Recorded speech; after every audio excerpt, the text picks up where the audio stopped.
Helen Zia writes about the stories that are MIH, missing in history. The lives of those erased. But we were here. We are here.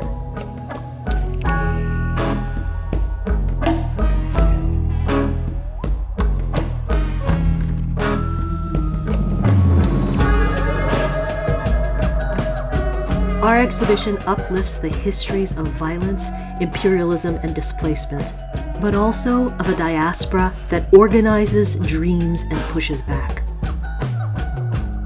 And what this is a history of our resistance movement, because we know that Asian Americans, since we have come to this land, have been a part of the resistance, and this just lifts that history up.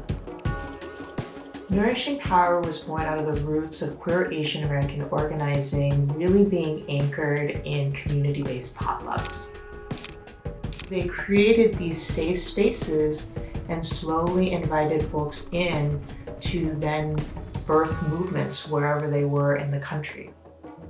What we asked artists to do was to create pieces that were able to be duplicated, that the public could come in, connect with, and engage with, and take away so that they could also create their own potlucks, create their own spaces, create their own ways to engage with the communities that they feel rooted in.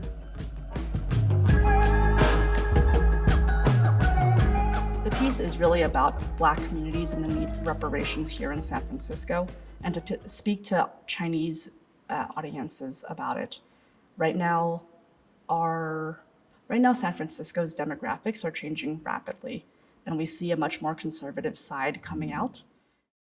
Our hope with this installation is really not to tell people what to think, but to just inform them about the experiences of Black communities here in San Francisco. Whether it's making schools more well-funded, supporting land ownership, home ownership, that is all part of what reparations is. What really inspired this piece was there's a ritual practice that I grew up doing, which is this soul calling ritual. In Hmong, it's called hupli.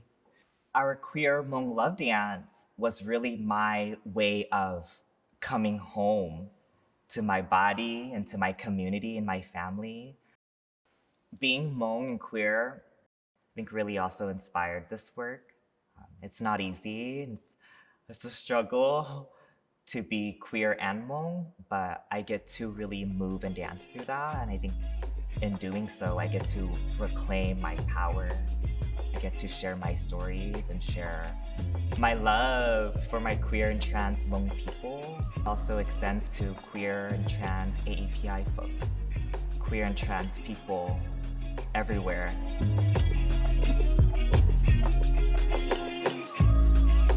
When Havana asked me to be part of the program, to join the project, right? There was no hesitation, like, yes, of course.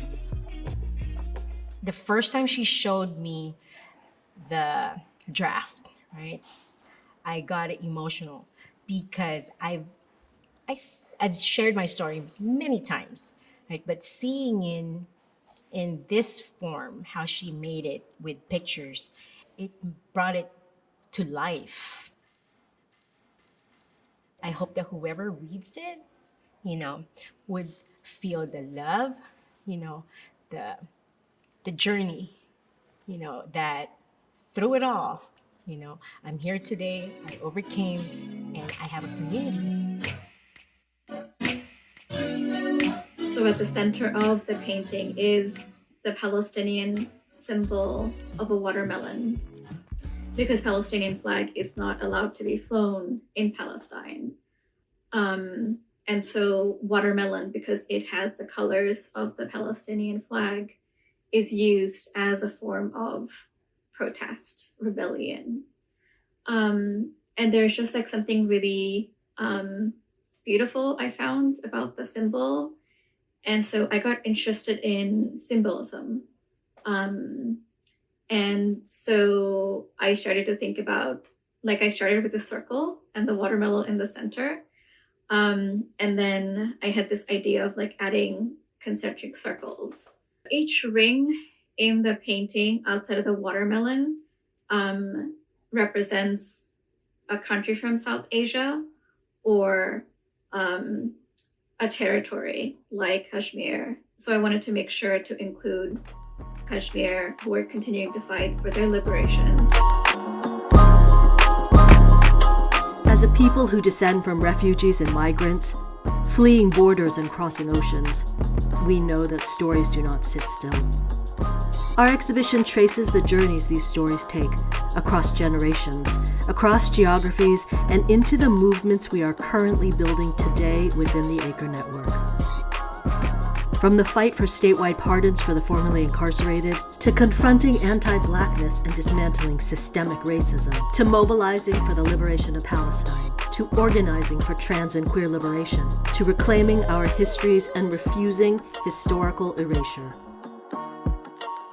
We are queer. We are lifelong learners. We are queer, children of forced incarcerated individuals, We are fighters. We are not quitters. We are healers.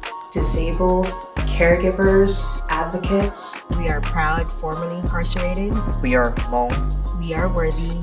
We are human. We each carry stories within us. To change the world, we must change the story.